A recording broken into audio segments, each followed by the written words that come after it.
এবং বর্তমান সাংস্কৃতিক এবং ব্যবসায়িক সকল বিষয়ে কথা বলবো। তার মধ্যে আমরা সংক্ষেপে সবকিছু প্রশ্ন করবো আপনাকে। আপনি স্বাধীনতায় আপনার তখন ৭১-এর যুদ্ধের সময় আপনার বয়স কত ছিল? 12 বছর বয়স ছিল। বাংলা 59 সালে আমার জন্ম। আপনি কি মুক্তিযুদ্ধ দেখেছেন তাহলে? মুক্তিযুদ্ধ দেখেছি, সবকিছু মোটামুটি দেখেছি। মানে মনে পড়ে কেমন মুক্তিযুদ্ধ? পুরোপুরি খেয়াল আছে। পুরোপুরি খেয়াল আছে। পুরোপুরি খেয়াল আছে। এই মুক্তিযোদ্ধা, মিলিটারি সবকিছু দেখছি। যুদ্ধের সময় বাংলাদেশি যারা আমার বাঙালি, অর্থাৎ আমরা দেশে যারা যুদ্ধে অংশগ্রহণ করছে, তারা কেমন নির্যাতন হয়েছিল আপনি দেখছেন? অনেক বেশি নির্যাতন। অনেক নির্যাতন, অনেক নির্যাতন, বহুত নির্যাতন। এই নির্যাতিত যারা তারা কি বাংলাদেশে কোনো মূল্যায়ন পেয়েছে? 10 পয়সার দাম পায় না তারা। সে হিসেবে কোনো মূল্যায়ন পায় না। তাদের কোনো মূল্যায়নই নেই। তারা যারা কষ্ট করছে ৭১-এর সময়, যুদ্ধের সময় পালাইছে, দৌড়াইছে, নুকাইছে, জীবন বাঁচাইছে, তাদের কোনো মূল্যায়ন নেই দেশে। 10 পয়সার মূল্যায়ন নেই তাদের। 10 পয়সার মূল্য নেই না। তো এই যে আমাদের দেশে ৭১-এর পরেই যারা মুক্তিযুদ্ধ ছিলেন তাদেরকে অবহেলা করা হয় বা তারা এই দেশে মূল্যায়ন পায় না, এই জন্য আসলে কারা দায়ী? সরকার কর্তৃপক্ষ দায়ী। সরকার দায়ী? সরকার কর্তৃপক্ষ দায়ী। তারা যে কোনো সরকার না কোনো একতান্ত্রিক?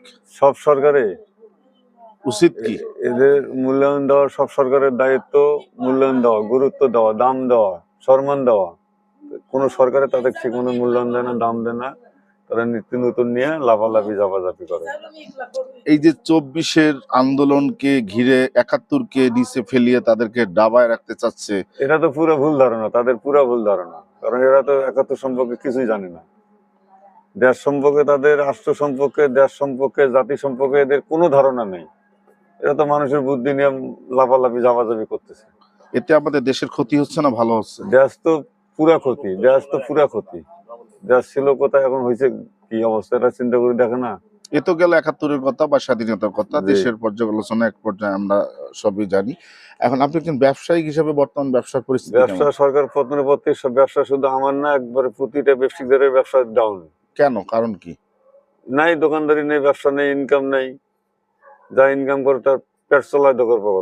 কি করলে ব্যবসায় উন্নয়ন হবে এবং ভালো পর্যায়ে আসবে সবকিছু মিলে? দেশের কার্যক্রম ভালো চলাফেরা থাকলে, দেশের কর্মজীবী সবকিছু ভালো, জনগণের কর্মজীবী লোক, শ্রমজীবী লোক, লেবার শ্রমিক যারা আছে তাদের কর্ম ভালো থাকবে। তারা তো কাজকর্ম করতে পারতেছে না। আগে একটা রিক্সা চালে ১২০০, ১৩০০, ১০০০ টাকা কামাইছে। এখন তো মনে করেন ৬০০ টাকা কামাইতে তাদের দম চলে যায়। ৬০০ টাকা কামাই করে দোকানে